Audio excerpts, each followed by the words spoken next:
Hello everyone, good morning. तो कैसे हैं आप लोग? उम्मीद करते हैं ठीक ठाक होंगे।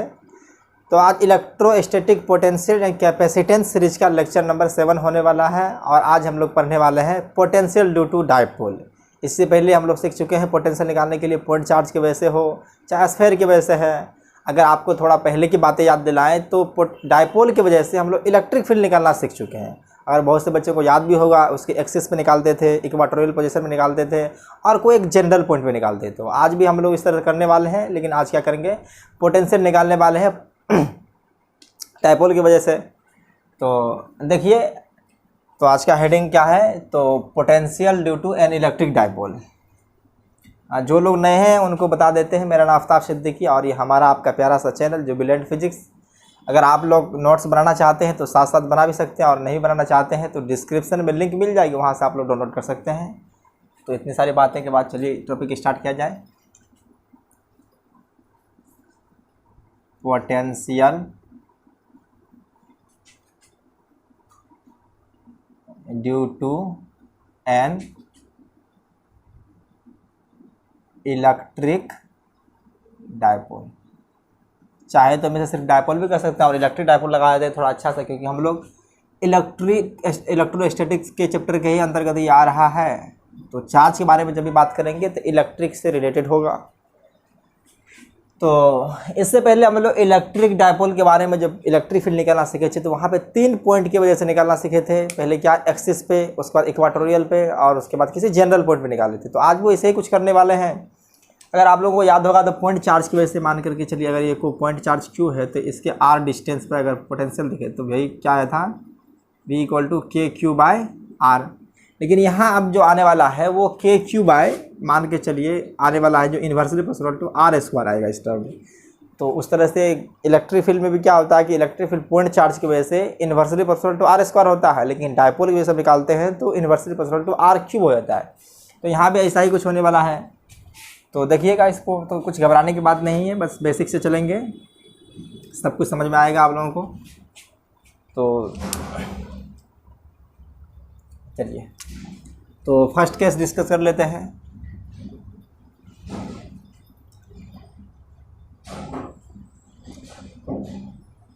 रुकिए जस्ट एक minute.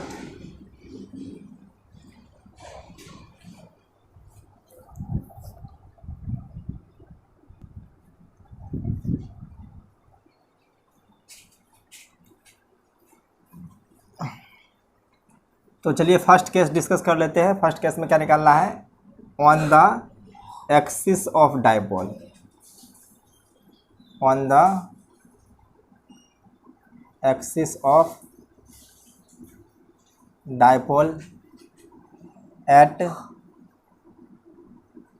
Distance x from centre of dipole. आप बताएंगे किस तरह से होता है, सेंटर ऑफ डायपोल।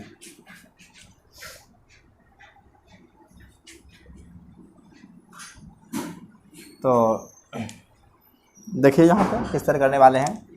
तो डायपोल के बारे में से पहले आप लोग जान चुके होंगे कि डायपोल क्या होता है कि दो इक्वल एंड अपोजिट चार्ज को बहुत ही कम स्मॉल डिस्टेंस पे रखते हैं तो उसको डायपोल कहते हैं। तो डायपोल में 2 चार्ज होता है, एक पॉजिटिव और नेगेटिव मैग्नीट्यूड वाइज देखा जाए तो दोनों सेम होता है। तो ये -Q मान लेते हैं इसको, और इसको +Q, और इनके बीच का डिस्टेंस को जनरली हम लोग dB माने, या स्टैंडर्ड फॉर्म में ये सेंटर मान लेते हैं डायपोल का। तो इस तरफ का लेंथ को L और इस तरफ के लेंथ को भी L। इसके लिए एक डायपोल मोमेंट होता है, इसको डायपोल मोमेंट कहते हैं। इसका डायरेक्शन बात करेंगे तो डायरेक्शन जो इनका होता है, बहुत से लोगों को याद भी होगा, from negative charge to positive charge होता है, from negative Q, sorry negative charge लिख देते हैं, negative charge to positive charge. तो दिख गया होगा इसमें डायपोल का डायरेक्शन क्या है, इस डायरेक्शन में ही होने वाला है। ये डायपोल का डायरेक्शन हो जाएगा। इसको देखिए, ये डायपोल का डायरेक्शन दिखा देते हैं, ये डायपोल डायरेक्शन है। तो पोटेंशियल हमको पूछ रहा है कि x डिस्टेंस पे मान लीजिए कोई m पॉइंट है, p पॉइंट इसलिए मान रहे हैं कि p पॉइंट जनरली हम लोग p ही पॉइंट मानते थे अगर p distance at distance p पे। तो यहाँ पे P मानेंगे तो फिर दिक्कत हो जाएगी कि यहाँ पे P डायपोल के लिए रिप्रेजेंट कर रहे हैं। तो इस पॉइंट से इस पॉइंट तक के बीच का डिस्टेंस दिया गया है क्या, x, ये x दिया गया है। अब ये x डिस्टेंस पॉइंट M पे जो है सो हमको पोटेंशियल निकालना है। तो हम लोग बेसिक से चलेंगे। तो पोटेंशियल पहले क्या निकालना है, इसको फर्स्ट चार्ज मान लीजिए और इनको सेकेंड मान लेते हैं ताकि कैलकुलेशन में आसानी। इस तरह से हम लोग कंसिडर इसलिए करते हैं कि किसी तरह कन्फ्यूजन ना हो। तो अब देखिए हम लोग नेट पोटेंशियल निकालने वाले हैं Vm। तो Vm किसकी वजह से आ जाएगा, फर्स्ट चार्ज की वजह से आ जाएगा। तो इसको V1 प्लस V2 दोनों कर सकते हैं। अगर देखा जाए डिस्टेंस यहाँ से, देखिए फर्स्ट से लेकर के M पॉइंट का डिस्टेंस, तो इसके सेंटर तक के बीच का डिस्टेंस कितना है, x है, और सेंटर से L डिस्टेंस आगे है। तो यहाँ पे आ जाएगा, देखा जाए तो KQ, ये क्या है, माइनस में आने वाला है, x प्लस L, कोई कन्फ्यूजन नहीं होनी चाहिए, प्लस।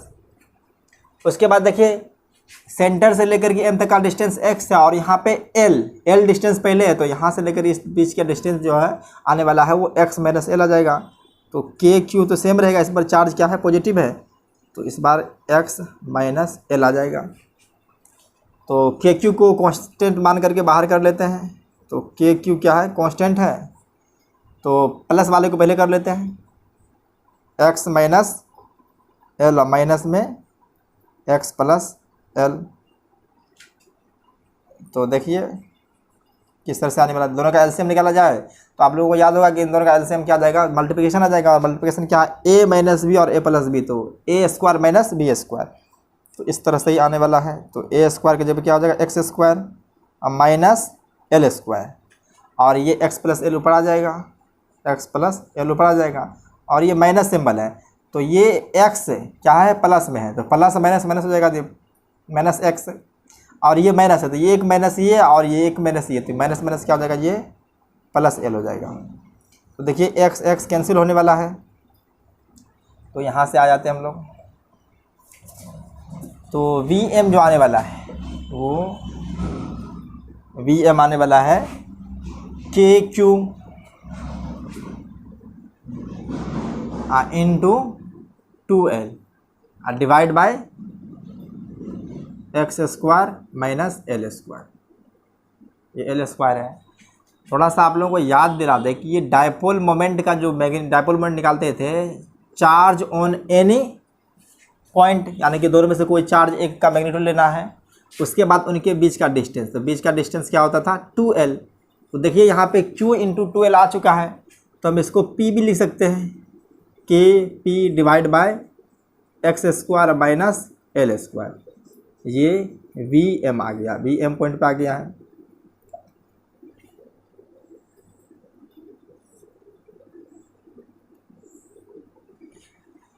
तो जनरली अगर देखा जाए तो इस तरह से KP by x square minus L square कर सकते हैं, लेकिन अगर जनरल केस देखते हैं तो ये x जो होता है, सॉरी L जो डिस्टेंस होता है, दो चार्ज के बीच का डिस्टेंस बहुत ही कम होता है। तो हम लोग जनरली अगर बात करें यहाँ पे, तो मार्केट का कलर बदल देते हैं ताकि आप लोगों को देखने में ठीक लगे। जनरली जो होता है वो x very very greater than L होता है। तो इसके अकॉर्डिंग देखिए x square minus L square भी लगभग जो है सो x स्क्वायर के बराबर ही आ जाएगा। ये किस पॉइंट पे है, तो पोटेंशियल जो एक्सिस पे आ गया है वो KP बाय x स्क्वायर, देखिए KP बाय x स्क्वायर आ चुका है। तो पॉइंट चार्ज की वजह से पोटेंशियल किस तरह का था, x के इन्वर्सली प्रोपोर्शनल था, x के इन्वर्सली प्रोपोर्शनल था, लेकिन यहाँ पे क्या आ गया, x स्क्वायर आ गया है। तो पोटेंशियल में अगर डायपोल की वजह से निकालते हैं तो एक बढ़ जाता है। इस तरह से इलेक्ट्रिक फील्ड क्या, पॉइंट चार्ज की वजह से 1/r स्क्वायर, आप डायपोल के बारे में बात करेंगे तो वो होती थी 1/r³ के इन्वर्सली प्रोपोर्शनल, मतलब प्रोपोर्शनल होता था 1/r³ के। अगर आप लोगों को इलेक्ट्रिक फील्ड याद दिला दें तो इलेक्ट्रिक फील्ड जो होती थी एक्सिस पे, थोड़ा सा अगर याद होगा तो 2KP बाय, जनरली x के बारे में टर्म बात करें तो XQ होता था, और डायरेक्शन भी यदि कंसिडर करते इलेक्ट्रिक फील्ड का, और ये जो है सो सेम ही होते थे। ये क्या है, इलेक्ट्रिक फील्ड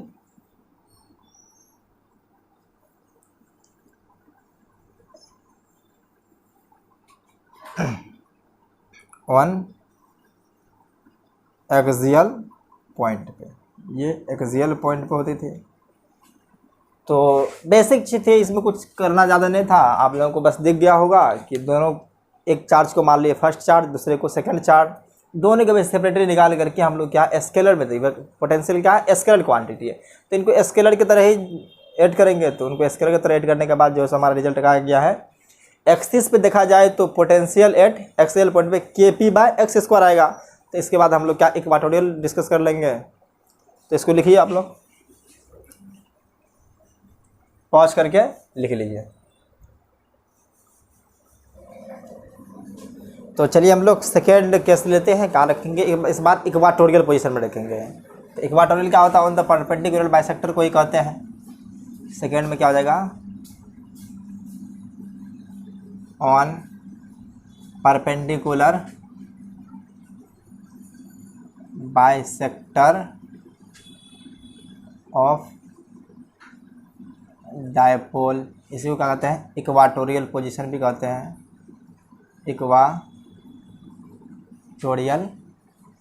पोजीशन। डिस्टेंस कहाँ लेना है, distance x from centre of dipole.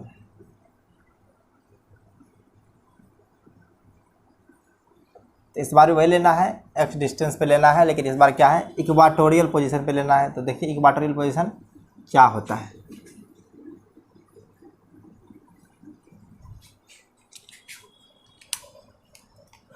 तो देखिए इक्वाटोरियल पोजीशन पे निकालने जा रहे हैं। तो दो डायपोल लेना है, मतलब दो चार्ज रखना है। मान लीजिए एक चार्ज यहाँ पे है और दूसरा चार्ज यहाँ पे, ये -q चार्ज हो जाएगा और ये +q चार्ज है। इन दोनों के बीच का डिस्टेंस को हम चाहे तो d भी मान सकते हैं, चाहे तो l भी मान सकते हैं। इसको तो ये क्या हो गया, सेंटर हो गया। तो हम इस तरफ मान लेते थे l और दूसरी तरफ भी l मान लेते हैं।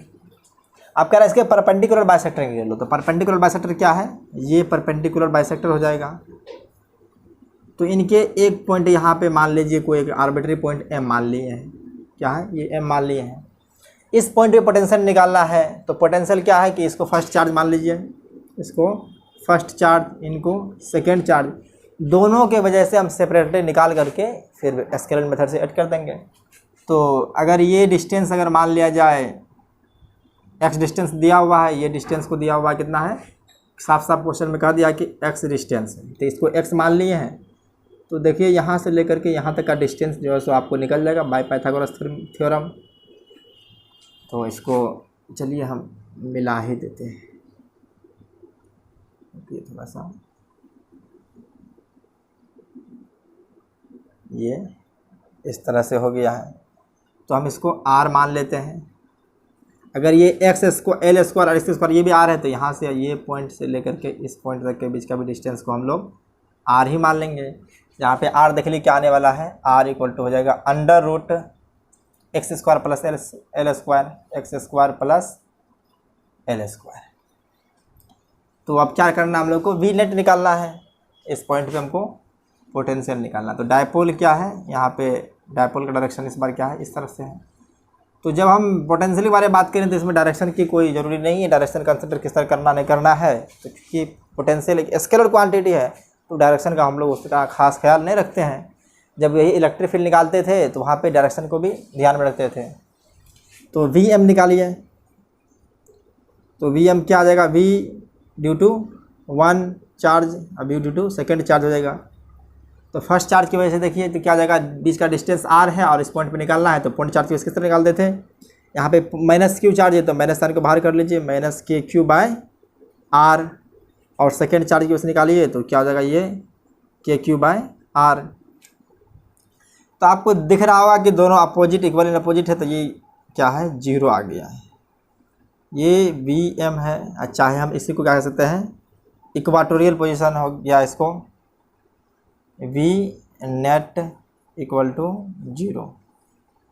क्या है, इक्वाटोरियल पोजीशन पे, इक्वाटोरियल पोजीशन पे 0 होता है। इक्वाटोरियल क्या है, 0 आ गया है। तो ऐसा यदि नहीं हो सकता है, इसका क्या है कि देखते हैं कि और किसी पॉइंट पे हो रहा है, तो हम इसको जनरली दिखा देते हैं कि अगर ये डायपोल है, डायपोल में क्या होता है कि दो इक्वल एंड अपोजिट चार्ज को हम सम डिस्टेंस पे रखते हैं, और डिस्टेंस क्या होता है, बहुत ही छोटा होता है, स्मॉलर होता है, माइक्रोमीटर में हो या नैनोमीटर में हो। तो ये देख लीजिए, इसको दोनों के बीच का डिस्टेंस है, अगर इसका कोई सेंट्रल पॉइंट है तो हमें एक ऐसा इमेजिन करना कि एक प्लेन है, क्या है कि एक प्लेन है जो इसको परपेंडिकुलर बाइसेक्ट कर रहा है, डायपोल को परपेंडिकुलर बाइसेक्ट कर रहा है। तो ये परपेंडिकुलर बाइसेक्ट कर रहा है, तो देखिए यहाँ पे भी अगर हम देखेंगे तो इस पॉइंट पे निकाले डायपोल क्या हो गया, पोटेंशियल नेट 0 हो जाएगा, यहाँ पे भी हम निकाले तो 0 हो जाएगा, और इस पॉइंट पे 0 हो जाएगा। तो ये एक मान लीजिए इस पॉइंट पे आ गया, ये क्या है कि यहाँ से एक प्लेन, तो हम लोग क्या करेंगे, इससे एक प्लेन कंसिडर कर लेंगे कि जो डायपोल को बाइसेक्ट कर रहा परपेंडिकुलर, एक प्लेन कंसिडर कर लेते हैं।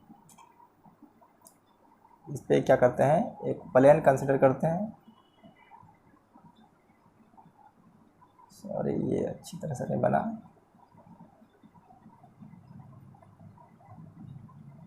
देखिए, एक ये प्लेन मान लिए, क्या है, plane which bisect dipole perpendicularly,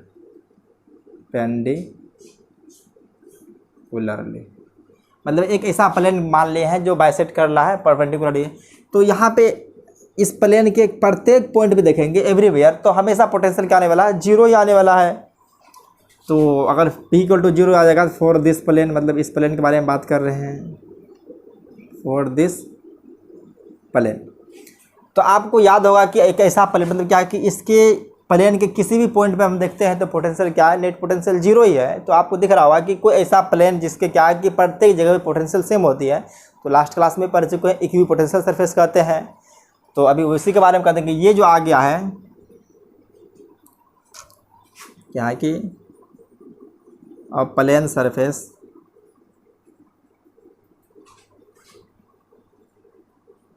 plane surface on potential same everywhere is known as equipotential surface. तो ये किस तरह का सरफेस आ जाएगा, इक्विपोटेंशियल सरफेस आ गया है। तो ये एक ऐसा इक्विपोटेंशियल सरफेस ड्रॉ करना है जो परपेंडिकुलरली बाइसेक्ट कर रहा हो डायपोल को, और उस पॉइंट सरफेस के ऊपर जो भी पोटेंशियल आने वाला है वो क्या जाएगा, 0 आएगा, वो हमेशा सेम है। अगर इस पॉइंट पे अगर आपको इलेक्ट्रिक फील्ड याद होगा एक्सियल पॉइंट पे, अगर ये सॉरी इक्वाटोरियल पॉइंट है ये, तो परपेंडिकुलर बाइसेक्ट कर देते हैं, और वेक्टर फॉर्म में देखें तो ये आता था कि P/R/Q या x के टर्म में रखें तो क्या हो जाएगा, ये x की, और ये माइनस में होता था। ये पुरानी बातें हैं, ये इलेक्ट्रिक फील्ड है, इलेक्ट्रिक फील्ड ऑन परपेंडिकुलर, या इसको कहते हैं इक्वाटोरियल पोजीशन, इक्वाटोरियल पोजीशन। तो दोनों केस हम लोग डिस्कस कर चुके हैं। एक क्या है कि परपेंडिकुलर बाइसेक्टर को डिस्कस अभी किया, इससे पहले भी कर चुके थे हम लोग एक्सिस के अलॉन्ग। तो इन दोनों बातों को आप लिखिए। उसके बाद क्या हम लोग एक जनरल केस लेंगे। जनरल केस में हम लोग जो है सो कंसिडर करेंगे कि कहीं किसी पॉइंट पे हम लोग मान लेंगे उसको पोलर फॉर्मेट में रिप्रेजेंट करेंगे आर से, और कोई डिस्टेंस एक्स को जनरली हम आर मान लेंगे उसकी वजह से। तो इनको आप लोग लिखिए, उसके बाद नेक्स्ट केस डिस्कस करते हैं। पॉज करके लिख लीजिए। तो चलिए हम लोग थर्ड केस को डिस्कस करेंगे। कोई थर्ड केस में क्या लेना है, कोई भी पॉइंट स्पेस में ले लेना है, उनकी वजह से पोटेंशियल निकालेंगे। तो चलिए देखते हैं case 3, at any point in space. Generally इसको आर और थीटा के फॉर्मेट में रिप्रेजेंट करेंगे, तो इसको पोलर फॉर्मेट कहते हैं। आप लोगों को थोड़ा याद होगा, अगर मैथमेटिक्स में पढ़े होंगे स्ट्रेट लाइन वगैरह तो वहाँ पे पढ़ाया गया होगा। ये पोलर फॉर्मेट होता है जब हम आर और थीटा से दिखाते हैं, जनरली डिस्टेंस दिया हो और कोई एंगल हो। तो देखिए यहाँ पे जो है सो हम लोग फिर वही कंसिडर करने वाले हैं कि दो इक्वल एंड अपोजिट चार्ज है, इनके बीच का डिस्टेंस को हम मान लेते हैं क्या ये सेंट्रल पॉइंट हो जाएगा, यहाँ मान लेते हैं। तो ये डिस्टेंस भी L और ये डिस्टेंस भी L हो जाएगा। ये माइनस क्यू चार्ज और ये प्लस क्यू चार्ज। तो इसको फर्स्ट चार्ज मान लीजिए और इसको सेकंड चार्ज मान लीजिए। तो हमसे पूछ रहा है कि यहाँ पे कोई M पॉइंट है, क्या है, M पॉइंट है जिसका डिस्टेंस दिया हुआ R और ये एंगल दिया हुआ थीटा, क्या दिया हुआ है, थीटा दिया हुआ है। तो जनरली डायपोल को देखेंगे तो ये डायपोल क्या है, इस तरह से है, डायपोल तो इस तरह से ही होगा, ये हमारा डायपोल है। तो डायपोल डायरेक्शन तो आपको बता दिए हैं कि निगेटिव टू पॉजिटिव तरफ होता है। तो ये डायपोल हो गया, इस डायपोल की वजह से हम लोग निकालना है M पॉइंट पे। तो जनरली हम लोग को क्या करना है, कुछ ऐसा सोचना है कि अगर कहेगा अभी तो बोल रहे कि स्पेस में निकालना है, तो स्पेस में क्या होगा, अगर हमको मान के चलिए इस पॉइंट पे निकालना है तो R को कम कर देंगे और थीटा को थोड़ा जो है सो ये भी कम कर देंगे। अगर इस पॉइंट पे निकालना है तो R को भी कम करेंगे और थीटा को बढ़ा देंगे। अगर यहाँ निकालना है तो हर जगह से R को चेंज करके थीटा को चेंज करके दोनों को वेरी करके हम स्पेस में किसी भी पॉइंट को रिप्रेजेंट करते हैं, तो इसी को पोलर फॉर्मेट करते हैं। तो देखिए यहाँ पे जो है सो हम लोग क्या करते हैं कि डायपोल को, ये P जो है, इस डायपोल को स्प्लिट कर लेते हैं दो डायरेक्शन में। एक डायरेक्शन कर लेते हैं क्या है, इनके एलोंग, ये इनके एलोंग कर लेते हैं एक, और क्या करते हैं एक इसके परपेंडिकुलर कर लेते हैं। तो इनके एलोंग जब करेंगे तो देखिए अगर ये P है, मान लीजिए कि हमारा ये P था, तो अगर थीटा एंगल अगर किसी को लेते हैं तो ये क्या हो जाएगा, P कोस थीटा, ऊपर कर देते हैं इनको, ये जनरली क्या हो जाएगा P कोस थीटा, और इनको ये इस तरफ हो जाएगा P साइन थीटा। तो हम दो कंपोनेंट तोड़ लिए हैं, तो यहाँ पे लिख देते हैं इसी बात को, V split dipole into two component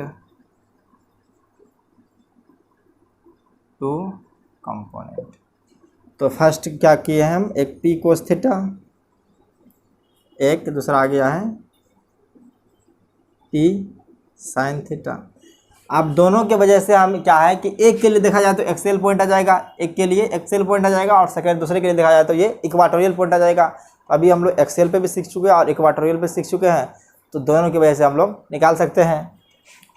तो इसको एक बार जो है सो बढ़िया से देख लीजिए किस तरह से कंपोनेंट को हम लोग तोड़े हैं। तो ये देखिए ये P था, ये P इस तरफ था, तो इसके कोस थीटा अगर दिया हुआ तो थीटा के कोस थीटा के सॉरी जो जिस तरफ थीटा होता है उसके अलग कंपोनेंट तोड़ना होता है, तो हम लोग उसको कोस कंपोनेंट लेते हैं, और उसके परपेंडिकुलर में जब लेना होता है तो क्या लेते हैं हम लोग, साइन थीटा लेते हैं।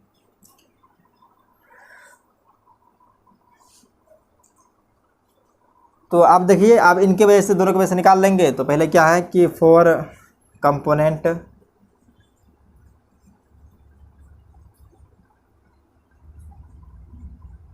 क्या है, ये कम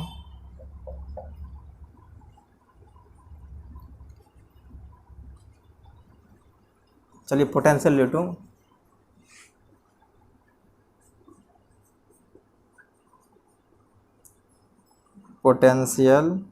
due to component P cos theta, ये क्या हो जाएगा, ये एक्सियल पॉइंट है, एक्सियल पॉइंट है।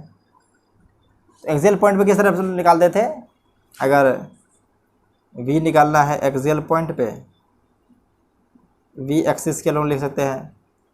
तो जनरली क्या होता था KP, अगर यहाँ पे KP होता था KP कोस थीटा हो जाएगा, कंपोनेंट है KP cos theta by distance दिया हुआ, इस बार x नहीं है r है, तो क्या हो जाएगा ये r स्क्वायर हो जाएगा। अब उसके बाद निकालना है पोटेंशियल ड्यू टू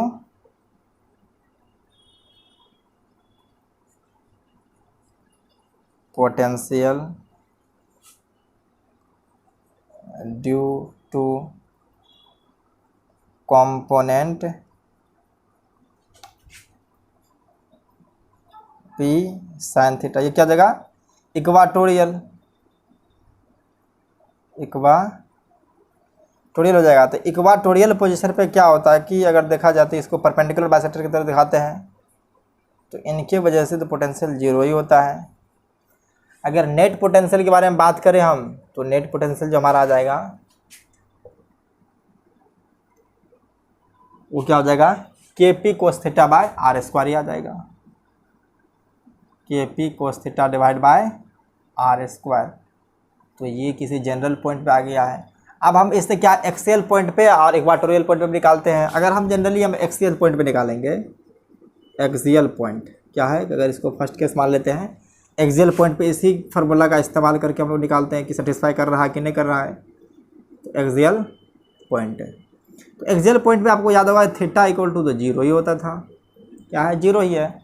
तो अगर वी एक्सिस एक्सियल निकालना है, क्या निकालना है, वी एक्सियल निकालना है, तो के पी कॉस जीरो और डिवाइड बाय आर स्क्वायर। तो यानी कि जनरली इस बार डिस्टेंस किसको रिप्रेजेंट कर रहे हैं, आर से रिप्रेजेंट कर रहे हैं, तो ये आर लिखे हैं। तो देखिए ये के पी बाय आर स्क्वायर आ गया है। उसके बाद अगर हम सेकेंड को इस बात करें, क्या है कि अगर इक्वाटोरियल पोजीशन पे, इक्वाटोरियल पोजीशन, तो इक्वाटोरियल पोजीशन पे क्या होता है, थीटा इक्वल टू 90 डिग्री होता था। क्योंकि जनरली अगर परफेक्ट देखा जाए तो इसमें अगर दिखा देते हैं कि अगर ये डायपोल होता तो डायपोल का डायरेक्शन इस तरफ होता और ये परपेंडिकुलर बाइसेक्टर रहता, तो ये दोनों के बीच क्या है, 90 डिग्री एंगल है, तो 90 डिग्री होता है। तो वी परपेंडिकुलर बाइसेक्टर को इस तरह दिखाते हैं। तो इस बार क्या हो जाएगा, के पी कॉस है, cos 90 degree divide by R square. Cos 90 तो आप लोगों को बढ़िया से याद होगा, तो 10th क्लास से ये पढ़ते आ रहे हैं। तो कॉस 90 जीरो होता है, तो जीरो अपॉन समथिंग क्या हो जाएगा, जीरो। तो वी परपेंडिकुलर बाइसेक्टर पे भी जीरो आ चुका है, दिख गया होगा आप लोगों को। तो ये जनरल फार्मूला क्या है, ये जनरल केस है, ये जनरल है। तो अगर सिर्फ आपको ये याद है K P cos theta divide by R square, अगर किसी पॉइंट पे अगर याद है तो आप जो है सो थीटा का वैल्यू रख कर किसी पॉइंट पे निकाल सकते हैं। एक्सिस पे भी हम दिखा चुके हैं और इक्वाटोरियल पे भी दिखा चुके हैं। तो आज का क्लास बहुत छोटा सा ही था, तो आज के लिए बस इतना ही करते हैं। और नेक्स्ट क्लास में निकालते हैं कि potential energy due to dipole की वजह से निकालेंगे, क्योंकि हम लोग पोटेंशियल एनर्जी निकालना सीख चुके हैं, सिर्फ पोटेंशियल आज निकाले हैं। अगर नेक्स्ट क्लास में क्या करेंगे, हम लोग पोटेंशियल एनर्जी निकालना सीखेंगे। उस पर कुछ अच्छे अच्छे न्यूमेरिकल भी कर लेंगे। इस पर जो न्यूमेरिकल बनते हैं वो बहुत आसान होते हैं, आप लोग किताब वगैरह देखिएगा, बन जाएंगे। तो आज के लिए बस इतना ही, पढ़ाई करते रहिए, टेक केयर, बाय बाय।